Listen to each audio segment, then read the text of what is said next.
Hi, I'm Nick Shell. You're watching this video because I assume that you've seen me just perform my song People Pleaser, which if you haven't, there's a link below where you can check that out. I have this tradition of writing songs. They are my therapy ultimately, or they're proof of completed therapy, I would say. So anytime I write a song, there's usually this concept of there's something hidden in me that needs to come out, and what can I learn from that?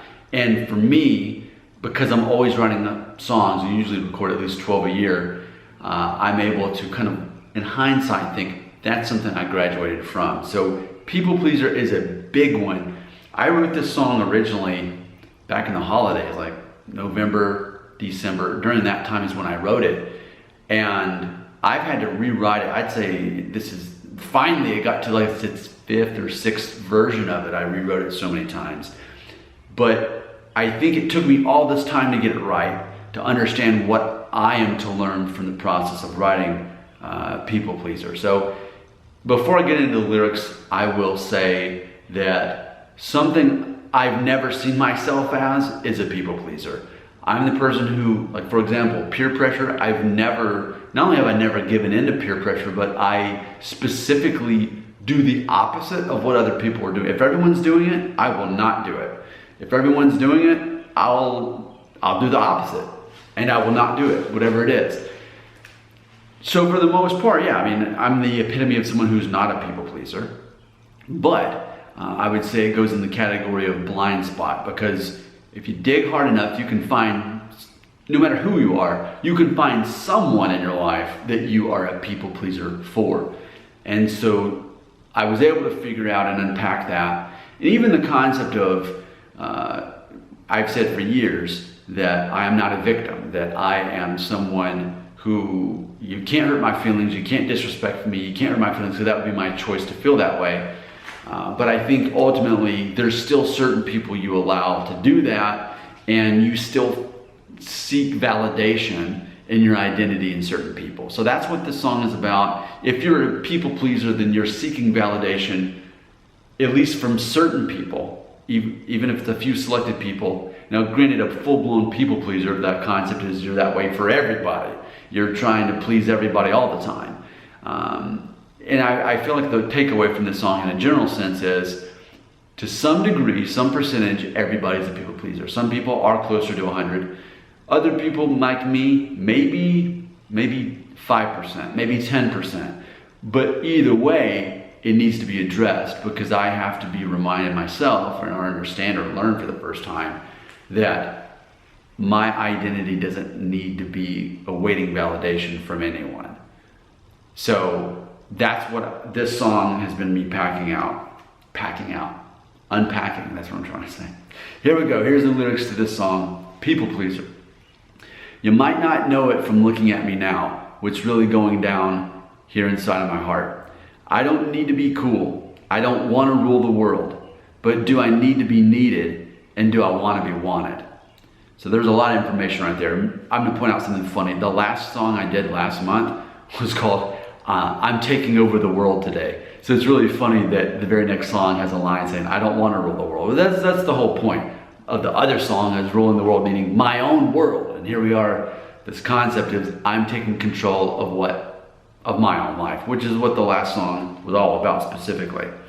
And then moving on to the chorus, am I a people pleaser? To some degree.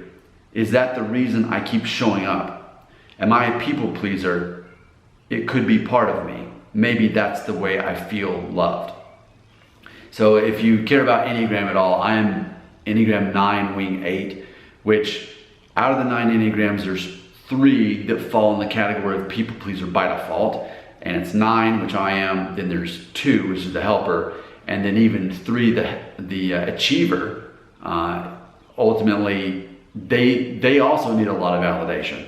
So to some degree, I guess I'll always be this way, but ultimately I'm learning to not put validation of my own identity with other people, and knowing that I'm surrounded by people. Like, here's the irony. What if the people that you're trying to appease don't feel the same way about you and trying to appease you? So it's not a fair shared experience there. So that's something that I'm learning from this. So this one actually this song has 3 verses and a bridge. So let's keep going. Second verse, you probably wouldn't think that somebody like me is really an introvert with an outgoing personality. It's just the way I cope with keeping people from thinking that I'm too quiet to be seen, that I'm invisible or dismissible. Now that's a very important concept. In the book that I've got coming out later this year about Enneagram, I talk about this specifically, that when I was a little boy, I was really quiet. And I didn't feel left out. But basically, I was constantly told, why are you so quiet? Why don't you ever talk? What's the matter? A cat got your tongue? So as a young child, let's say preschool, kindergarten, early elementary years, I'd hear that a lot. And so I guess the message that got sent to me is, you don't matter, you don't belong, why are you here, basically, since you never talk. So then as I got older, like say 4th grade, except from there, I started getting into acting and theater, writing songs, things that where I was up in front of people on a stage, to where no one would ever ask me, why don't I ever talk or ever say that I'm quiet or that I'm shy. It's a defense mechanism. So it's interesting because am I an extrovert? Well, the Myers-Briggs says absolutely. ENFJ is what I am. Every time I take the test, it says that. And everybody sees me as an extrovert. And I absolutely have, verbal skills and all of that. And if I could choose my career, it would be a public speaker and writer is what I would want to do. So I can speak with people, but I'm a very, very much, I internalize things all the time, deep thinking, analytical, constantly. So I feel like an introvert, but I act like an extrovert, I guess is the best way to put it. So, but I still feel that, there's a lot of people who would consider themselves an extroverted introvert. And I think that's probably what I am. All right, moving on I wrote a little bridge in the song, and it says, I don't know if in the end, if all the love that I give is equal to the love I get. All I know is when I give, I feel connected to the universe. So that goes back to Enneagram 9. We are sort of that withdrawn type that is the peacemaker, the negotiator. We don't really get caught up in things. And that can be one of the best things and one of the hardest things for us, because it is easier for people to oversee us or to forget to include us or that sort of thing. And ultimately, this was a reference to a Beatles song where they say, in the end, all the love that you give is equal to the love that you get, or whatever it is. And then there was that song about the New Radicals. The concept of that song was pretty similar to this concept that there's a balance in the world, that what you put out, and I guess karma, which I don't believe in, is this way, the same amount of love you give to others is what you get back in return. Now, I don't believe that. I would love for that to be true, but I'm not going to believe that, because that's one more of those victim mentality things that it means that I am hoping for validation.